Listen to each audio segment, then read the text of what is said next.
quittera pas le Mali jusqu'à d'une même vision concernant la sécurité du Sahel.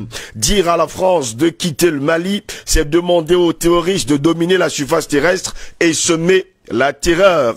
La France s'engage donc à octroyer 23 millions d'euros à l'ensemble des partis politiques qui soutiendront la lutte pour renforcer les relations Mali-France. C'est ce que, en tout cas, voilà le contenu de cette lettre qui date du 2 décembre dernier. Je me tourne vers vous, de Christelle Fanga. La lettre est bien claire. Eh bien, la fin de la lettre est elle qui me plaît le plus. On dit bien sûr que la France s'engage donc à octroyer 23 millions d'euros à l'ensemble des partis politiques qui soutiendront la lutte pour renforcer les relations Mali-France. Voilà pourquoi on a octroyé les 23 millions d'euros pour renforcer les relations entre le Mali et la France. Alors, je crois que quand vous avez un gamin à la tête d'un État, ce n'est que ce genre de choses que vous pouvez voir. Parce que si on avait un homme mature à la tête de la France, il ne pouvait pas écrire ce genre de conneries. Parce que c'est une connerie. Il ne pouvait pas agir de cette façon. Parce que vraiment, vous ne pouvez pas, après tant de déclarations, il a d'abord commencé avec le sentiment anti-français qu'il y avait dans le Sahel.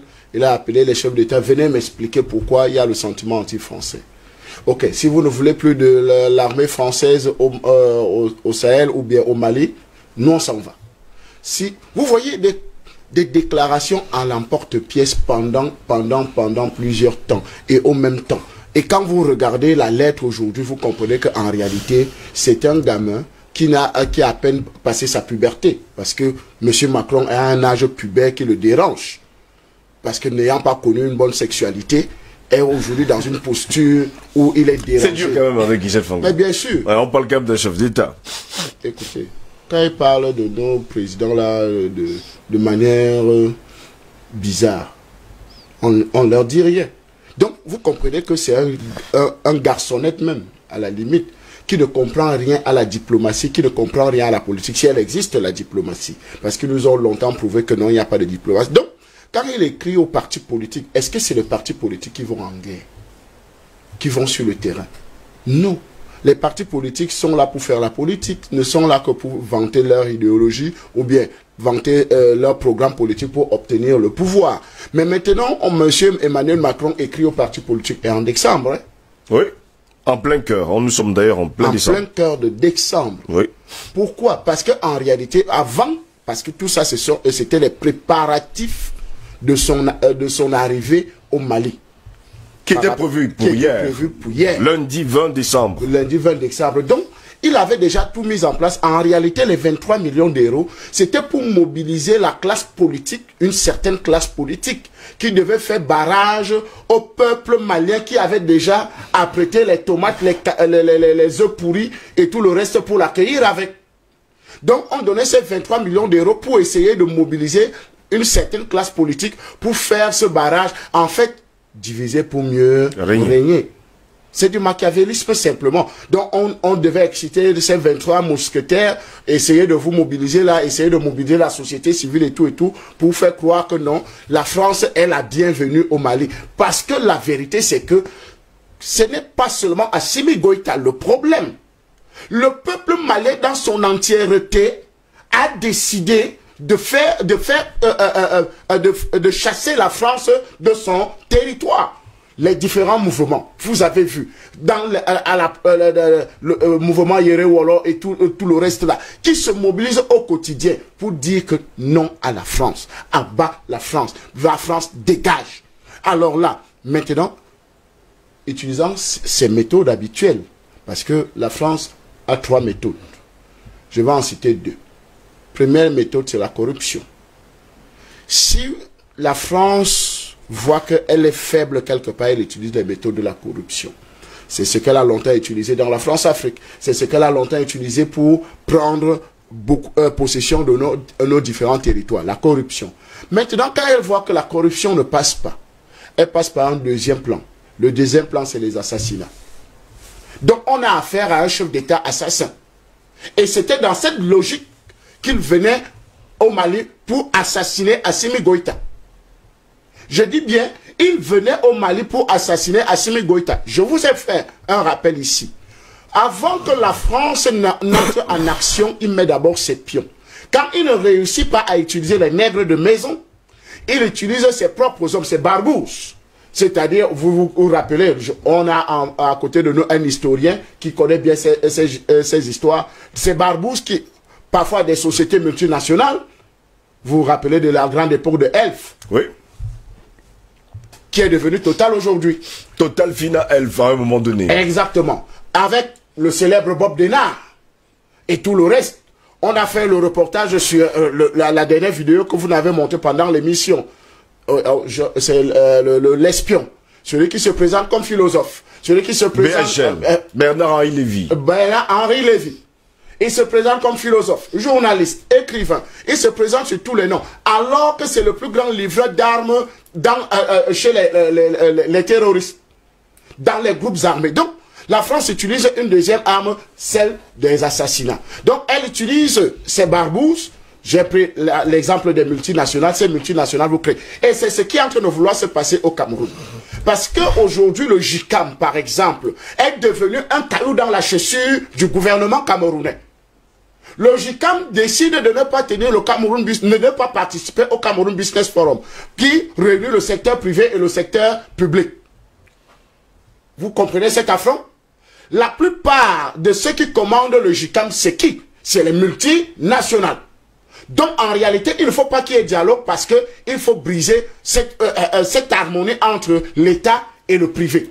Donc, aujourd'hui, c'est la même méthode qu'aujourd'hui, M. Emmanuel Macron veut utiliser au Mali.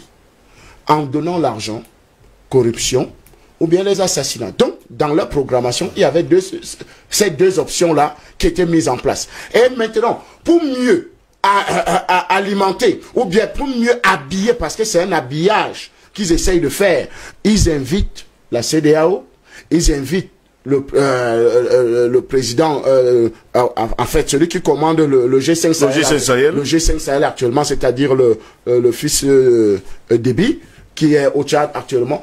On les invite et on se retrouve au Mali et on déclare de manière conjointe que non, nous avons décidé qu'il y aura élection en février. Et les partis politiques qui ont reçu 23 millions commencent à crier victoire. Que c'est la victoire de la démocratie, comme on a l'habitude de faire. On monte quelques groupuscules de personnes pour dire que et France 24, CNN va vous montrer comment le peuple malien est en train de souffler un ouf de soulagement parce qu'il y aura élection. On filme. Vous vous rappelez d'une histoire en Côte d'Ivoire, quand on a accusé le camp Laurent Gbagbo d'assassinat. Vous vous rappelez, ils ont pris quelqu'un. Ils ont fait coucher. Ils ont versé du mercurochrome sur lui.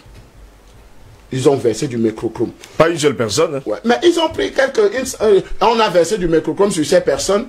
Et on a filmé que voilà les assassinats de l'armée de Laurent Gbagbo qui a assassiné les gens.